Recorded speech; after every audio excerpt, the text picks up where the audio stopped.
Assalamualaikum warahmatullahi wabarakatuh. Apa kabar abang dan kakak di rumah? Miss Ajijah doakan pagi hari ini abang dan kakak dalam keadaan sehat walafiat, dalam lindungan Allah Subhanahu wa taala, dan tetap semangat ya abang dan kakak, serta tetap mematuhi protokol kesehatan. Nah, abang dan kakak ketemu lagi dengan Miss Aziza, berarti kita akan melanjutkan pelajaran tematik kita. Tema 6, energi dan perubahannya. Subtema 2, perubahan energi. Hari ini kita akan membahas pembelajaran 1 dan 2. Nah, abang dan kakak, sebelum kita memulai pelajaran kita, ada baiknya kita baca doa bersama-sama dulu ya. Berdoa dimulai.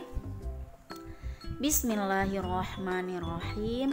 Rabbi zidni ilma warzuqni fahma wa amalan mutaqabbala. Amin ya rabbal alamin. Semoga dengan kita membaca doa tadi, Allah mudahkan kita dalam mendapatkan ilmu hari ini. Nah, abang dan kakak, Miss akan membacakan tujuan pembelajaran kita.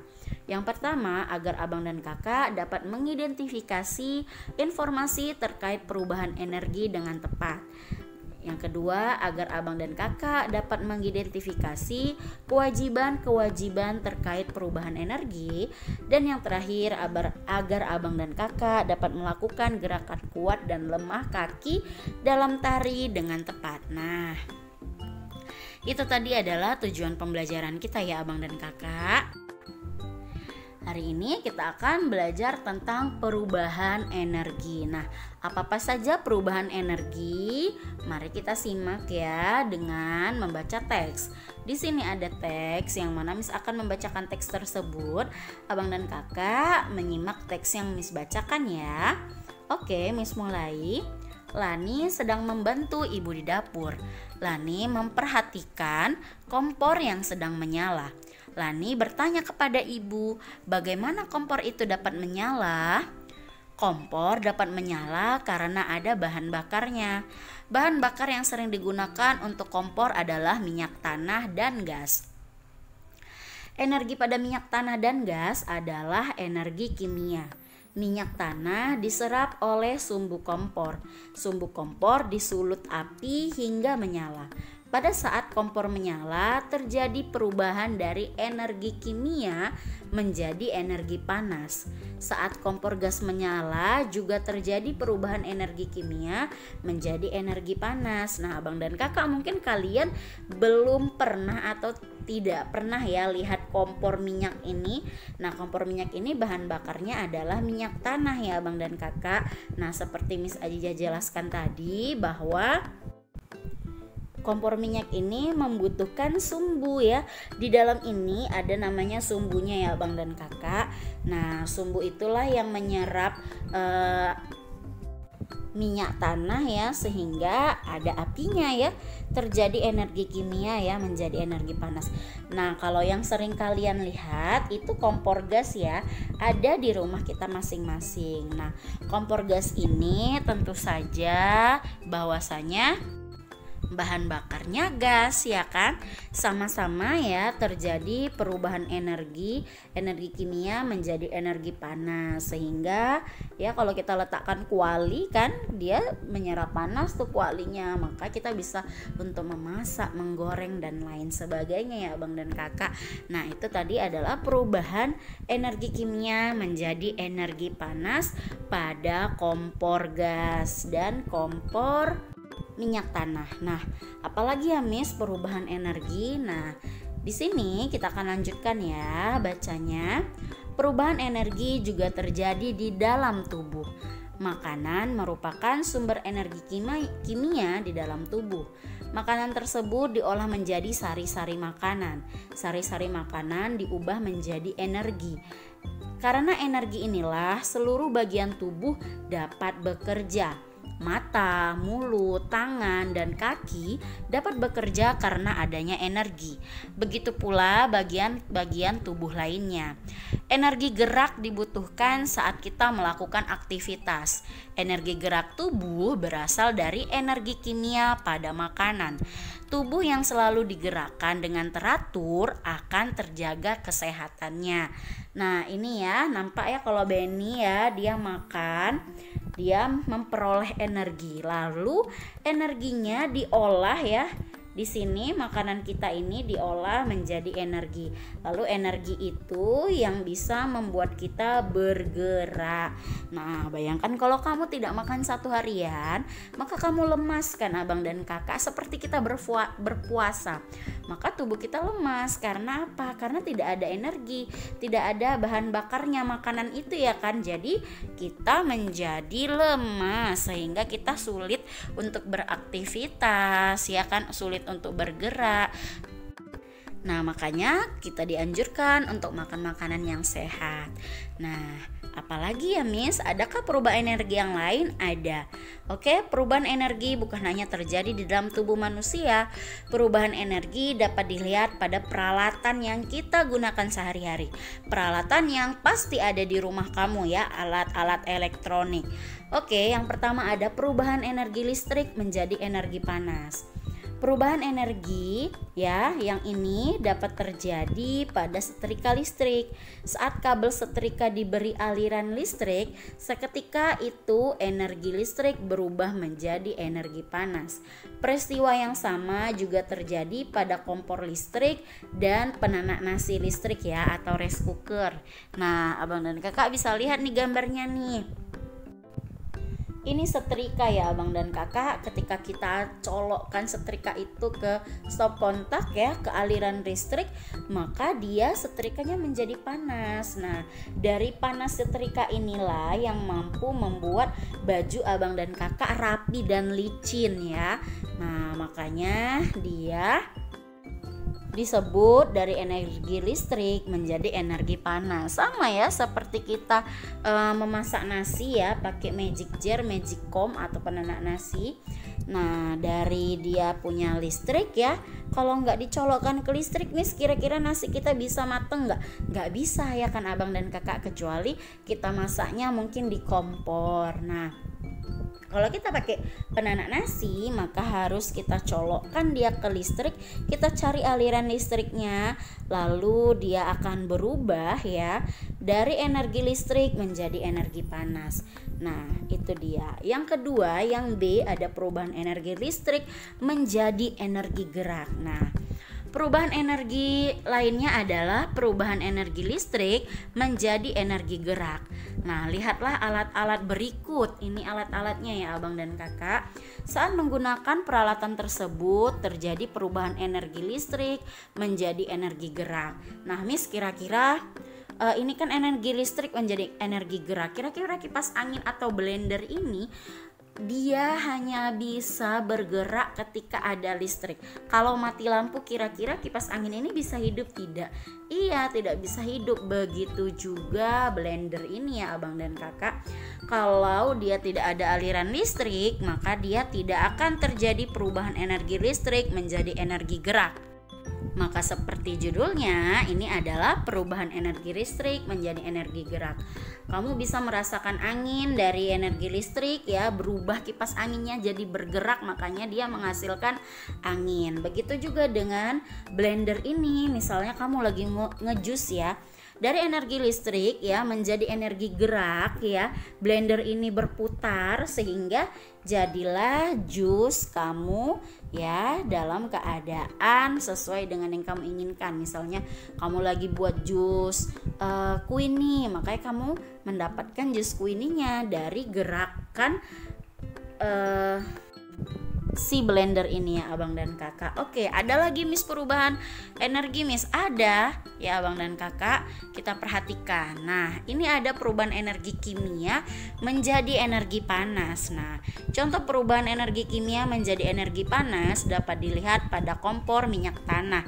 Yang tadi kan sebelum digunakan, kompor diisi dengan minyak tanah terlebih dahulu. Kompor dinyalakan dengan api. timbullah panas. Dengan energi panas itu kita dapat memasak nasi, memasak air, menggoreng ikan, dan lain-lain. Energi kimia lainnya adalah gas. Gas dapat digunakan untuk menyalakan kompor. Saat kompor gas menyala, terjadi perubahan energi kimia menjadi energi panas. Oke, seperti yang sudah Miss jelaskan tadi ya Abang dan Kakak. Nah, berarti kita sudah belajar tentang 3 perubahan energi nih. Yang pertama, energi kimia menjadi energi panas. Lalu perubahan energi listrik menjadi energi panas, dan perubahan energi listrik jadi energi gerak ya. Ada lagi Miss? Ada dong, yaitu adalah perubahan energi gerak menjadi energi bunyi. Nah, contoh perubahan energi gerak menjadi energi bunyi dapat kita lihat saat seorang pemain drum memainkan alat musik drumnya. Ia menggunakan energi geraknya untuk membunyikan drum. Contoh lainnya yaitu saat kentongan dipukul. Ini tadi ya, yang kedua yang ini saat kentongan dipukul. Energi gerak pemukul kentongan berubah menjadi energi bunyi. Nah, kegiatan energi gerak menjadi energi bunyi ini tidak hanya contohnya ini saja ya Abang dan Kakak. Bisa seperti kamu bermain bola ya kan, seperti kamu main piano, mungkin energi gerak kamu harus bergerak dulu baru menciptakan suatu bunyi ya kan Abang dan Kakak. Nah, masih banyak contoh perubahan energi lainnya ya. Kamu dapat mempelajarinya dengan membaca buku, melihat di internet, atau bertanya kepada orang yang ada di rumah kamu. Nah, itu tadi ya Abang dan Kakak tentang perubahan energi. Lalu di sini ada teks ya. Miss Aziza akan membacakan teksnya. Abang dan Kakak boleh mempause videonya, lalu Abang dan Kakak baca atau perhatikan dan simak yang Miss baca. Tuhan Maha Pengasih lagi Maha Penyayang. Karena kasih sayangnya kita semua dapat hidup. Energi adalah nikmat Tuhan yang berguna bagi kelangsungan hidup. Semua orang berhak memanfaatkan energi yang sudah dianugerahkannya. Kita berhak menggunakan energi tersebut, tapi kita juga memiliki kewajiban terhadap energi. Kita wajib menggunakan energi dengan bijak. Energi di dalam tubuh harus digunakan untuk sesuatu yang baik dan bermanfaat. Berikut ini adalah contoh seseorang yang memanfaatkan energi untuk hal yang bermanfaat. Contohnya seorang guru, ya. Ia mengeluarkan energinya untuk mengajar. Ia curahkan tenaga agar muridnya menjadi cerdas dan juga terampil. Guru berharap kelak murid-muridnya menjadi orang yang berguna. Demikian juga seorang petani, ia menggarap sawahnya dengan sekuat tenaga. Energinya digunakan untuk mencangkul dan menanam padi di sawah. Di bawah terik matahari yang menyengat, dia tetap bekerja. Petani berharap sawah yang digarapnya akan menghasilkan padi yang bagus. Banyak orang membutuhkan padi untuk kebutuhan hidup. Padi digiling menjadi beras, beras dimasak lalu dimakan. Menggunakan energi untuk hal yang berguna merupakan suatu kewajiban. Jangan menggunakan energi untuk hal yang tidak berguna. Misalnya, tenaga seorang yang kuat digunakan untuk berkelahi. Energi bunyi dari radio digunakan untuk mengganggu orang lain. Atau energi panas api digunakan untuk main petasan. Nah, Bang dan Kakak, dari teks tersebut ya yang barusan Miss bacakan, bahwasanya kita itu punya hak dan kewajiban terhadap energi. Kita ya punya hak untuk mendapatkan energi dan menggunakan energi yang kita punya dalam tubuh kita ya. Tapi kita juga punya kewajiban untuk menggunakan energi itu dengan baik dan benar ya. Contohnya seperti kamu menggunakan energi kamu untuk beribadah, untuk belajar, untuk olahraga, hal-hal yang digunakan untuk kebaikan bagi diri kamu dan orang lain ya. Jangan kamu gunakan energi kamu hanya untuk hal-hal yang tidak penting. Misalnya berkelahi gitu. Misalnya sesuatu yang tidak dibenarkan dalam ajaran Islam. Dan ya, banyak sekali orang-orang yang menggunakan energinya untuk kepentingan orang banyak. Seperti yang Miss bacakan tadi, seperti seorang guru dan petani, juga masih banyak profesi lain ya yang dia menggunakan energinya untuk sifatnya menolong dan membantu. Nah, makanya kita harus menghargai energi tersebut, harus sadar akan kewajibannya dan pergunakan untuk hal-hal yang berguna ya abang dan kakak. Oke, kita lanjutkan ya abang dan kakak. Kita akan belajar tentang gerak lemah kaki pada tari. Nah, di sini ada 3 gerakan ya. Yang mana gerakan ini pertama kali atau yang harus kita lakukan pertama ya, gerakan pertamanya adalah tangan itu harus kita bertolak di pinggang, kita letakkan di pinggang, kaki kanan dijulurkan ke depan menyilang ke kiri. Nah, dan gerakan kedua, kaki kanan dibuka ke samping, kaki kiri merapat sambil menekuk lutut. Sementara gerakan ketiga, kaki kanan digerakkan ke samping ya, kanan sambil kedua lutut ditekuk. Badan ikut turun mengikuti gerakan lutut yang menekuk. Nah, abang dan kakak, Miss punya videonya ya, agar abang dan kakak lebih memahami bagaimana gerak lemah kaki pada tari. Ya, di sini videonya akan Miss putarkan untuk abang dan kakak. Video ini adalah video gerakan kaki yang digerakkan atau yang diperagakan oleh abang-abang kelas kamu yang dulu juga duduk di bangku kelas 3, sekarang sudah kelas 5. Mari sama-sama kita perhatikan ya videonya.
Nah, abang dan kakak sudah diperhatikan kan videonya?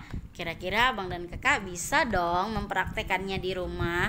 Oke, setelah kamu menonton video tentang gerakan lemah kaki tadi ya, di sini ada tugas. Tugasnya adalah abang dan kakak mempraktekkan gerak lemah kaki pada tari mengikuti irama lagu Oh Inani Keke ya. Seperti yang Miss kasih contoh video tersebut ya abang dan kakak. Jangan lupa videonya dikirim sama Miss. Pastikan kamu melakukan videonya dengan baik dan benar ya abang dan kakak. Oke, sampai di sini pembelajaran kita pada pagi hari ini. Semoga apa yang disampaikan tadi menjadi ilmu yang berkah dan juga bermanfaat untuk abang dan kakak. Miss akhiri dengan lafaz hamdalah. Alhamdulillahirabbil alamin dan assalamualaikum warahmatullahi wabarakatuh.